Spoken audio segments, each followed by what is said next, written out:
he ruled it another way. But I know what went down in that. But just know, I know what happened in that situation. But at the end of the day, we have no proof. So if you have no proof, they don't need to come out and like, hey, you did. I know what happened. And you were in there. You've had 43 pro fights. You have 30 amateur fights. You're a medalist in the Olympics. You sparred everybody on the planet. You know. Yeah, most definitely. And it's a shame that boxing is what it is. You know what I mean? But, you know, we eat, breathe, and sleep, and we love it at the same time. You know, you just gotta keep refreshing. Keep refreshing your the way you feel about certain things, your intuition, about the people that you have around you. Because like I said in the beginning, you can have people that's wolves in sheep clothing. And they could be with you for 10, 12 years and have that evenness and hatred in their heart for you, but still on your team like a cheerleader. Yeah, baby, yeah. Enjoying the good life. Enjoying it. Those are the words of Deontay the Bronze Bomber Wilder. And I want you guys to listen to what he said one more again. But at the end of the day, we have no proof. So let me let you guys listen to that again. Okay, I don't think people heard that just right. I know what went down in that, but just know, I know what happened in that situation. But at the end of the day, we have no proof. So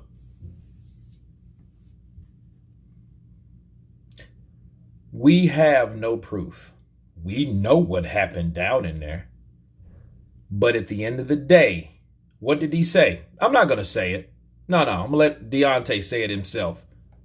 Okay? I know what happened in that situation.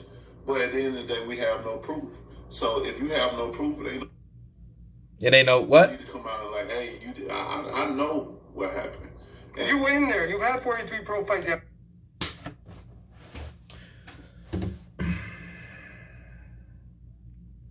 Listen. It's one thing to think. It's another thing to believe based on whatever. But it's another thing to know. Okay? Why do you guys think that Deontay Wilder fought for the third fight as hard as he fought? All the shit we heard, all the evidence of mountains of evidence, guys. Everything makes sense now. Because at the end of the day, Wilder, maybe Wilder himself, he either did or didn't, but eventually he signed up with it and for it, right? He signed up to it. Had a lot of channels, I mean, pretty big channels too, spreading the fact that Tyson Fury cheated. Mark Breland had spiked water. Tyson Fury did shit 5 years ago. They're bringing that up. They brought up the first fight.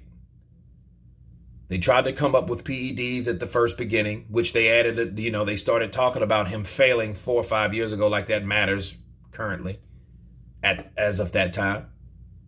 They talked daily. I mean, daily shit.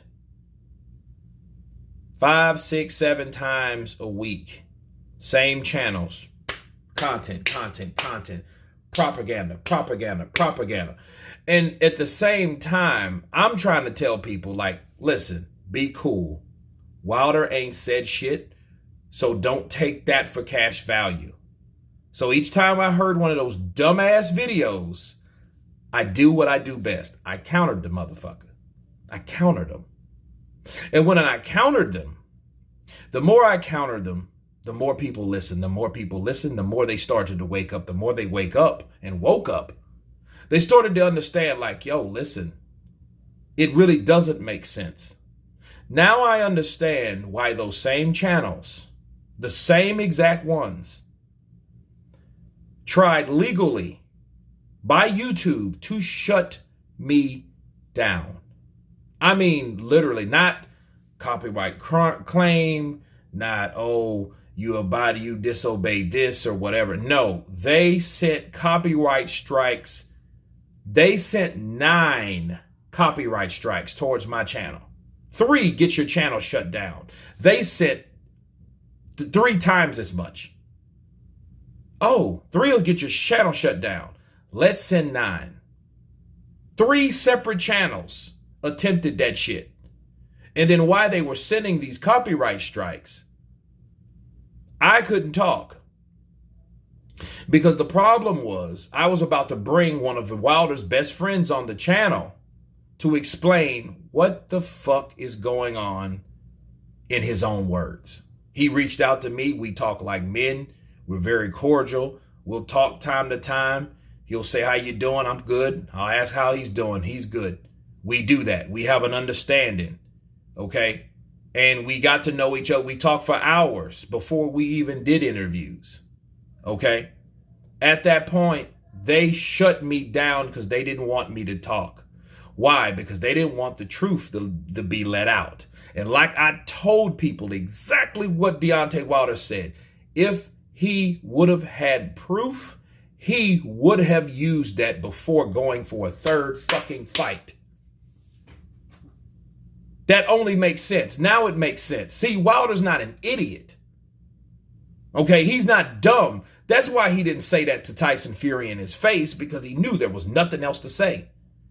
There was nothing that he really could say. He just knew, hey, I won my battle legally in court. I got my 3rd fight.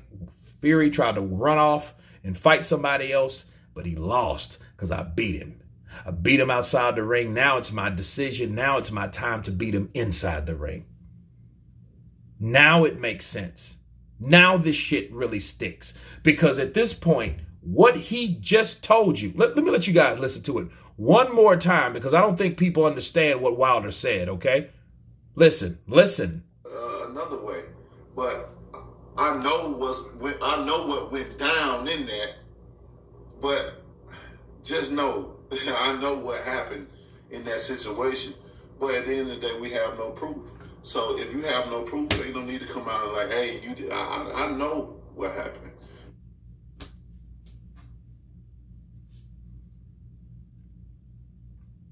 Let that sink in. So for all you suckers talking about his mountain of evidence, guys, listening to that bullshit when we were stuck up and cooped up in our houses because of Corona season and it was nothing else to talk about, I get it. We needed something to talk about. Glovegate had to be created because Deontay Wilder had to have a way out. Glovegate was the way out. Okay? It was the way out. All right? His fans, you gotta love them. They pushed the narrative. Tyson Fury cheated. We have Tyson Fury dead to rights now. Oh, the legal team. Courts have found him guilty for Glovegate. They said so many lies to the point where I'm like, do y'all even believe this shit y'all saying? Are y'all that good at just making this Globe, Sun magazine type bullshit up? That's what I was trying to figure out, because I'm like, okay. And I'm looking at the views. I'm like, there's a lot of fucking idiots in this world, ain't it? Are y'all guys just looking at this because y'all are entertained? Maybe so, hopefully. But then a lot of people that, again, that are half skittish, half fucked up in the head anyway, flawed, thrown off. They wanted to hear that. They wanted to believe that. They wanted to believe that doctrine that they were hearing, even though it was fucking false. It was blasphemy. They needed to hear that. Because they were like, there's no way Tyson Fury could have did that to Wilder. He didn't do that in the first fight. Oh, that should tell you, did he cheat in the first fight too? But yeah, he did. Stop. And I'm going to let you guys listen to it one more time. Look, you got to hear this. Listen to this. Right? I know what went down in that. But just know, I know what happened in that situation. But at the end of the day, we have no proof. So if you have no proof, you don't need to come out and like, hey, you did. I know what happened. That's the last time I'm going to let you guys hear that. But listen, that's what you're dealing with. A guy that wanted a third fight, that wants to redeem himself in the ring because the things that he figured that happened, he can't prove anyway. Like I've been telling everybody that would listen, this is what it is. Let it go. Let it show.